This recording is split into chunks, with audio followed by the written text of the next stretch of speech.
This isn't meant to sound eerie or dreary around Halloween under any uncertain circumstances.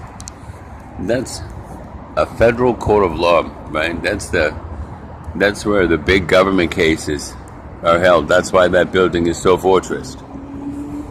The bad guys go in there and they disappear forever under the highest security protocol that our government has, because some people are quite dangerous.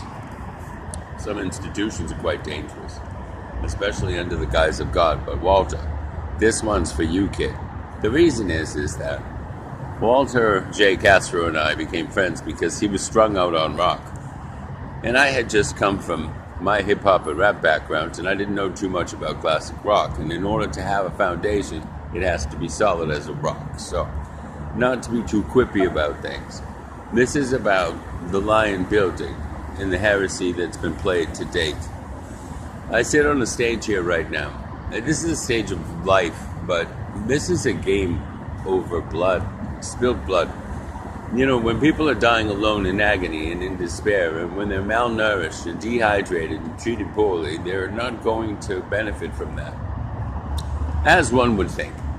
But poor nutrition was number one on my list. When people are housed in these different programs and these different agencies, they better have a goddamn nutritionist in there, taking care of shit. Then when you have hateful people who have changed sexes, like a building manager who was a female identifying as a male. Now, I have empathy for that. I don't know what that is. But then to become a man only to be a dick makes no sense. But this is about housing homeless people. This isn't about a personal vendetta or about some lost lead. This is about a homosexual becoming straight, which makes no sense to me.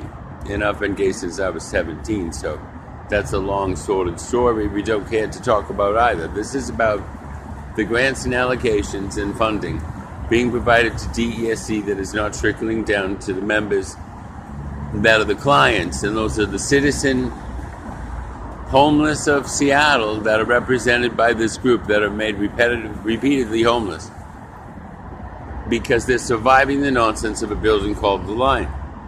Now, so under no uncertain terms, I said a month ago, Dan Malone, executive director, get a nutritionist so you stop serving slop and food to those people who need real nourishment.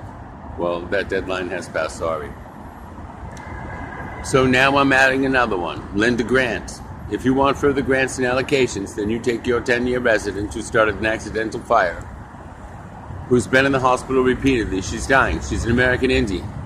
So you can save an American Indian who is a 10-year client. That makes her your responsibility. She's been homeless now for 2 years, bouncing around from hospital to hospital, getting sicker and sicker. I see her getting sicker and sicker. That won't happen. Since she was a 10-year client, that means that she was even there before you became boss bitch. So you take Linda Grant back into the lairs of the Lion building and you hire a receptionist. Like I said, this one's for you, kid Walter. Now, a lot of these people are adult children. Adult children of nonsense is what they are. So why don't you wrap your arms around them and make sure that they're nice and clean. If I smell any of them smelling bad coming out of your building, then I'm going to be throwing some more shit at you. Dan Malone, you're going to start getting calls to resign if you don't take me seriously. God help you. God help you, because, man, I'm telling you, this is a Christian mission. So kiss my ass if you don't think I'm real.